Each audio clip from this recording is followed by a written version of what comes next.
But that's actually good because they've admitted basically that was in compliance with state law at this level, and it was the prosecutor who had to do it in front of the judge.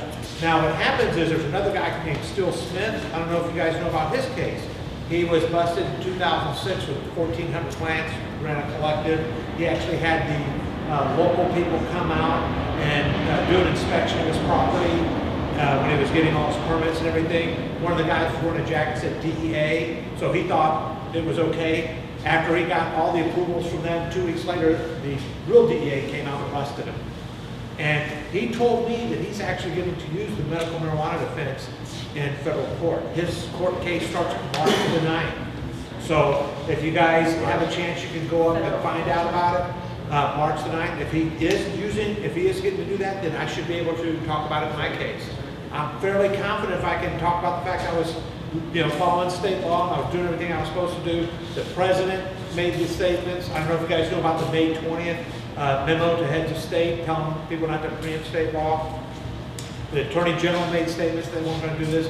So all that, I mean, you can't say it's legal and then arrest you for it. It's called trafficking, right? Yeah, and that's there's a real good article that was written by Dave Moss, one of our really good reporters out here in San Diego for City Beat, that is all about that.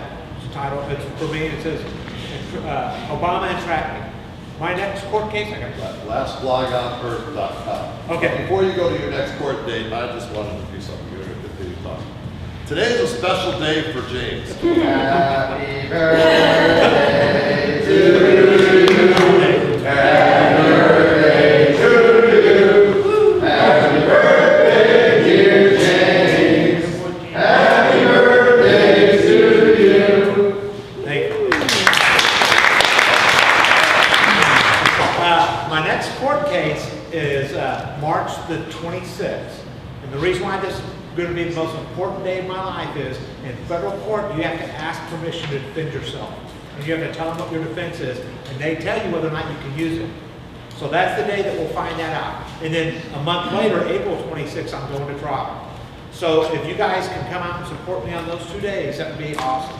I need all the help I can get. Location, courtroom? It's going to be 940 Front Street, which is the federal courthouse in downtown San Diego. Courtroom 15, it's on the top floor. And you will send an email with that information again, so it will be posted tonight. When you get home, you'll send an email. So Yes, sir. Because you not got me the last one. I'm sure you're going to do that. I'll get that time. All right. Anybody want to help him?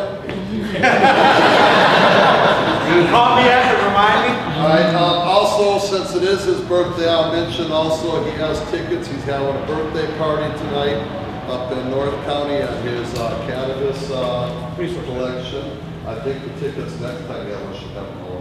I know. Anyways, so that's there for you as well. So that's there. I want one more person to come up here, Bill. Come up here.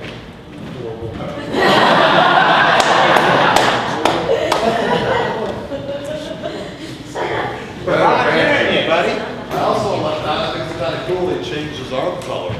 Yeah. I think it was blue the last time I saw his arm color. This is Bill Best. A lot of you guys, to me, this is the person that I would kind of call an activist of the year. A lot of you guys don't know who he is. Bill has been doing the photographic record of what's been happening in the medical marijuana community for many years. I think that really, when it comes down to it, his picture paint a picture out there that speaks more words than we've spoken. And that's important. And to me, that makes him an activist of the year. Because he does get out there, he doesn't selflessly help being asked to do it, and does it for everybody. And I think that deserves some reward, because that is a man that's doing something for everybody.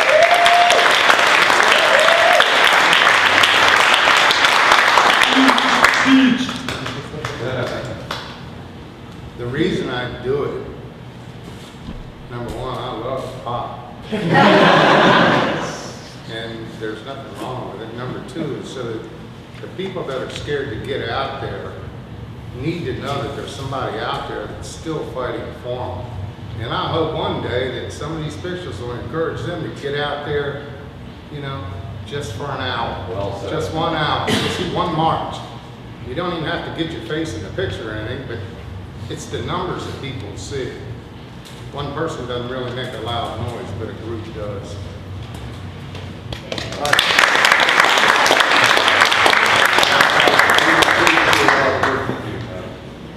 Last thing, or one other thing I wanted to mention here, or point out, did you have something else you were going to say? You want to- Yeah, I'm seriously giving some thought to the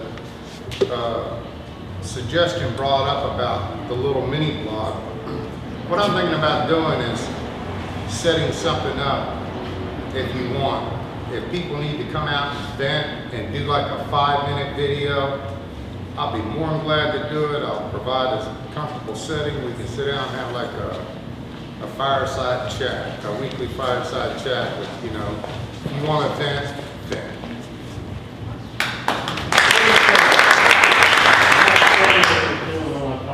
And you ladies don't want to say real things.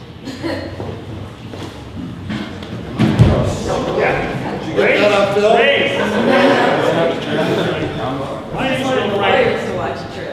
I need some paperwork that I need to incorporate this shit on Uncle's direction under my professional name. My parents and my mother told me where the pot is going. I have friends. I played baseball with Michael Reagan. We're trying to get them in, but I can't get to his people. We're calling the White House and bugging them at least 3 times a week. Ask them a question. Basically, the question I asked them is this. Unfortunately, my camera is off, but I ran it in. But there's a reason for everything.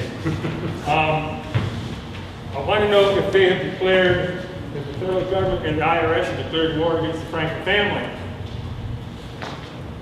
If this happens, everybody's got a street question. The reality of it is, if they have, first thing my family's going to insist on, they pull Benjamin Franklin's off the picture of the $100 bill. I have people from the United Post Office that say we cannot do that. Oh, yes, we can. It's all my legal line goes right back to James Franklin. A quick history of the United States, who was the printer. We used to print the money for the colonies. Okay? This whole marijuana issue is BS. They're fogging issues. I have law enforcement friends. They want to set it. They're tired of wasting their time, their money. They want exactly how they're supposed to figure this all out. I have friends in Denver, Colorado that are very active in this. A little inside scoop. They have the contract to support LED video walls from China. All the computer people in here know this. All us people are in trouble right now because of what has happened between Google, Mr. Gates and company, and China. Follow that, and I told the bank, we're in deep trouble. That's why everybody's webpage and stuff, they're trying to reestablish threads. Because China's basically broke off trade things with everybody else. So they're trying to get the threads back in your computer. That's why they want you to reestablish all your people. And it's crazy, because what's happening, how many minutes? You guys pulled it out. Well, Crazy. I got some. All right. but the thing is, I really want to talk to the legal people, because I've got people sitting in. That would be something to take some new people, but now let's see. Okay. Let me pull That's my okay. thing up here. All right. Where do you got a quick Yeah. time? Okay, check it out. I just was made aware last week of a letter that went over to one of the collectives that basically they were raided. Nothing was ever pressed, nothing was ever charged. And then later they're getting a letter now saying to the landlord to cease and desist, if not, we will seize your property for a year. We're From the city of San Diego, Yes, the drug raid team. from the city of San Diego, claiming that because they found narcotics during the raid. Now, mind you, they haven't pressed charges on that raid to this day. So how are they going to threaten because they found narcotics on the property? When I was raided last year, they immediately sent a letter to my landlord telling him all that stuff. It's just standard operating If procedure on a you've gotten that letter, I would suggest get a hold